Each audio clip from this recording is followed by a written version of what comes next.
When you have very little experience, everything works. Anything will work, right? We can make very small changes and get positive results. And it's almost like a funnel. Like at the top, this is no experience. And then as we go down, this is more experience. Less things work down here than they do up here. So what I like to do is I'll just kind of be like, okay, I'll shake my head, be like, all right, you're an idiot, but I'm going to let you find that out. I'm not going to tell you, because I feel like when people understand these things, or they come to these realizations on their own, it's a lot more impactful than if they were to come to me for help and I'm like, you're an idiot. We're not going to do that. So I'm just going to shake my head. I'm like, okay, we can do vegan. We can do carnivore. We can do keto. We can do whatever, insert whatever fad diet it is. And then what I'm going to do, knowing kind of their limitations on progress with those constraints that they've put in place, I'm going to run them into the edge of that funnel. They're going to run into a wall and I'm going to put them there. It's like this lady, first session with her, I'm like, all right, we're going to do lunges. She hasn't done a fucking lunge. I put her on a support with like 2 boxes on both sides. She did 5 reps of a lunge on each leg and she was sore for a week. So then the conversation I had, she came back. This wouldn't have worked if she didn't come back. The conversation I had next time I saw her was like, oh yeah, that really sucks that happened. But a way that we can really get you to have progress faster and recover faster is if we can increase your protein intake. So she saw the repercussion of the decision she was making in very real time. And I gave her a solution for that. It's like, okay, so we just need to increase protein intake and you're not going to be as sore. Okay, let's do that. Let's set a goal. She was literally eating like 20 grams of protein a day. I'm like, let's eat 60 grams of protein a day. And like showed her how to track it and like showed her where it is on the label and all this stuff. She comes back. We do 8 lunges next week and she's not as sore. I'm like, see, it worked. And you kind of you have to let them find out the hard way, and they have to run into these walls on their own sometimes before that decision becomes theirs. Because I can make that decision for you, and I can tell you, all right, like you're 200 pounds, you're way overweight, like you need to be eating at least 160 grams of protein per day. Like you're going to be having 4 shakes a day and eating, let's be real, you're going to have 7 shakes a day because you're vegan and you're going to be eating nothing else. Like no one's going to actually take to that advice. And the changes have to be subtle enough that they can be consistent and they can continually implement them. But from my experience, they have to be their decision, right? You can nudge them in the right direction. You can steer that ship in a way that's going to make that decision, it's going to force them to make that decision sooner. But I think it's a lot more impactful if they realize that, okay, I'm the problem here. I need to change my behavior or else this isn't going to work. Yeah, I think the idea of, and this is where I see a lot of coaches go wrong, is so many coaches track nutrition and don't track training. And it's like, dude, what are you tying this to, right? Like, I love the idea that you're like 5 reps, 8 reps, sore as fuck, not as sore. And it's like, this is the very tangible, visceral thing. Now, if you're doing nutrition coaching as a separate service, I totally understand. But if you're doing like full spec coaching and you're doing training and nutrition, I know people that are just like prescribing exercise and not really tracking subjective quality, not really tracking subjective interpretation. How do things feel? Like, I've had clients that eat like fucking pigeons, and when they break bad, and here's the thing, like, I've had a similar scenario where someone comes in and they go, yo, and I'm like, what up? And like, I ate a bunch of pancakes this morning. And like, you can see the guilt in their eyes. I'm like, oh, we're cooking today. Finally, we got some gas in the tank. Right. And I'm going to put them in a situation where, like, all right, we're going to use this available energy, right? Yeah. I'm not going to, this is not, no, scrap the cardio, miss me with that. We're going to grab the weights. We're hitting PRs today, right? Like, we're going to use this. And like, wow, like, I feel like that's crazy. I got like 5 more reps. Like, yes, you did.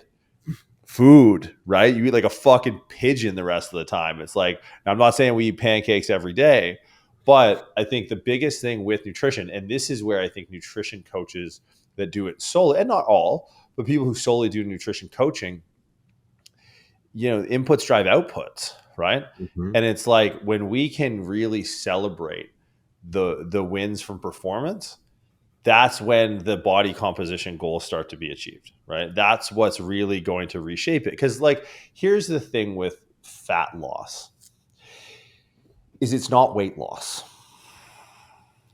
Fat Yeah. loss isn't weight loss. Yeah. You can gain muscle in a deficit, sure, right?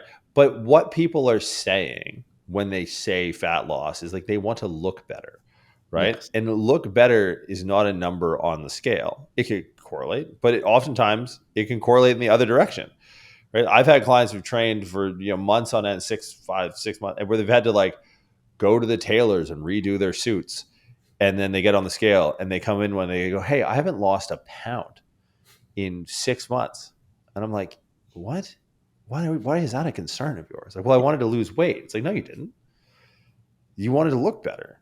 Yeah. Right. And so there's a difference. So you got to kind of, and again, this is where performance tracking is really going to give you the data. Like obviously performance tracking gives you the data on how to prescribe performance, but performance data is going to be where you're getting your data to prescribe nutrition.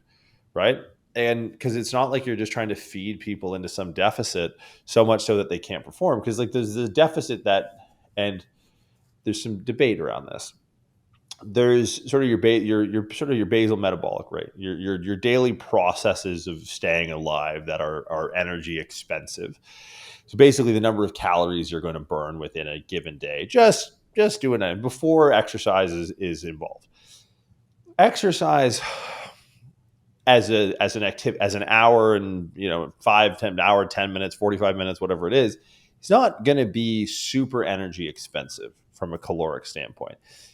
It will create a demand to partition the macro and micronutrients that we use in a particular way, but exercise itself is not going to be a meaningful reduction. However, I think there seems to be a movement that's too nutrition centric, where it's like the caloric deficit in your training session doesn't matter. It's like, hold on a second.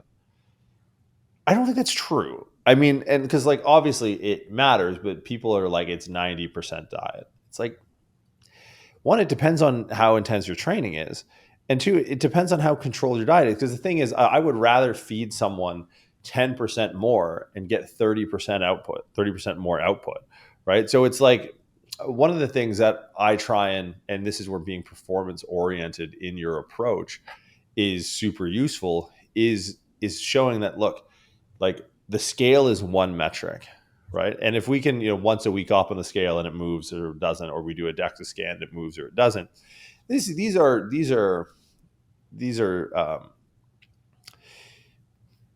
points of affirmation that are far apart.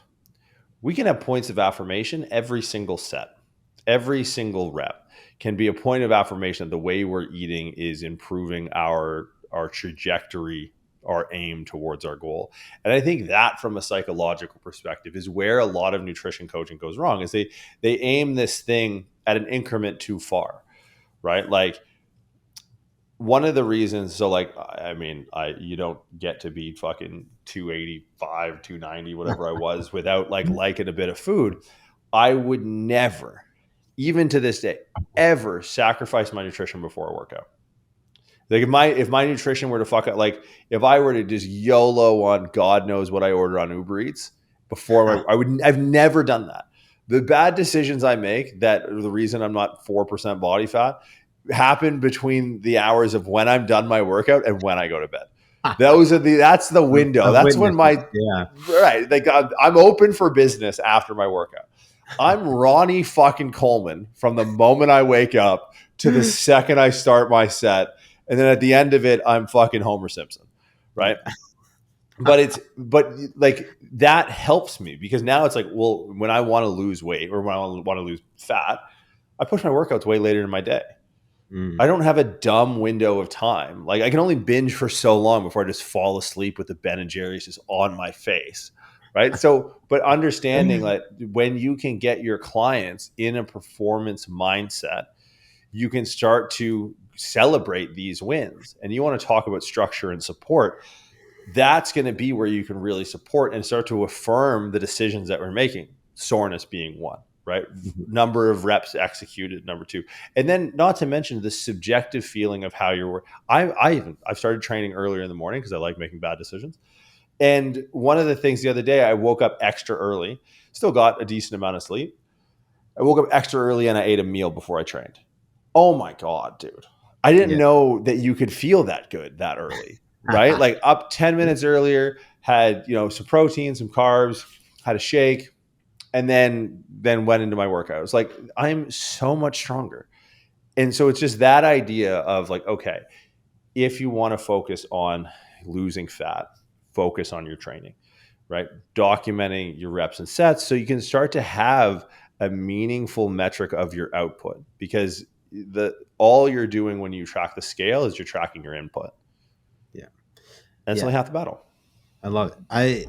I'm going to double down on that because for the majority, if not all of my coaching career, I've worked with performance athletes to some degree, right? And even the people that aren't performance athletes in the traditional sense, like I coach them in a performance oriented way.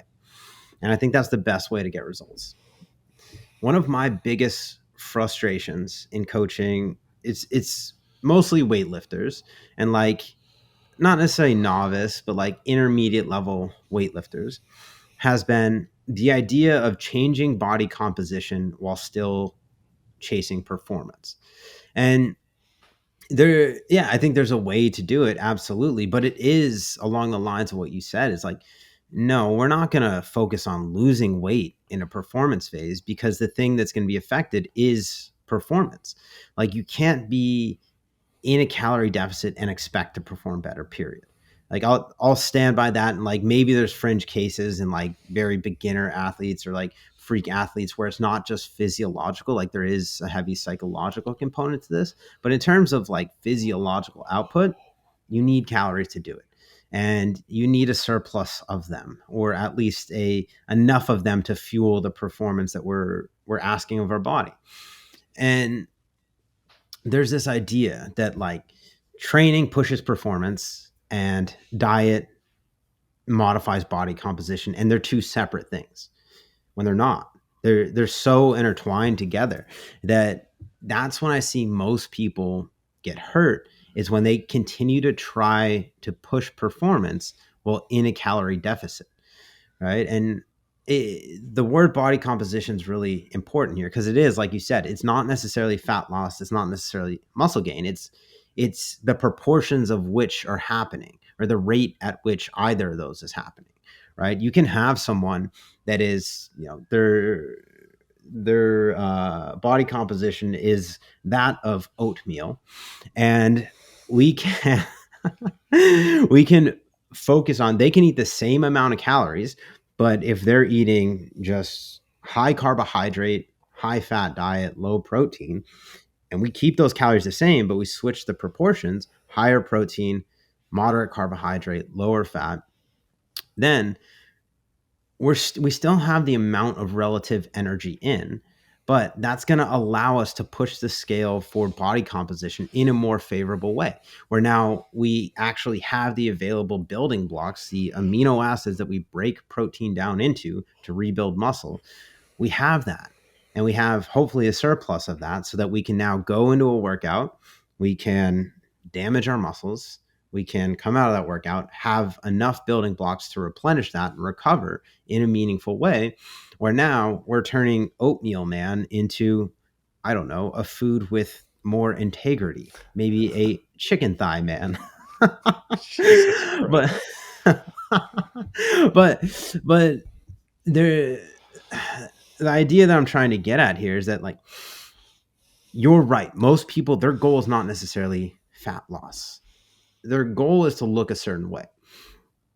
And to look a certain way, it comes down to performance. There's very few situations where the way that someone wants to look, outside of maybe eating disorders, uh, that they don't, it doesn't require more muscle. And even in those cases, like, people are probably going to like the way they look if they have more muscle on their frame.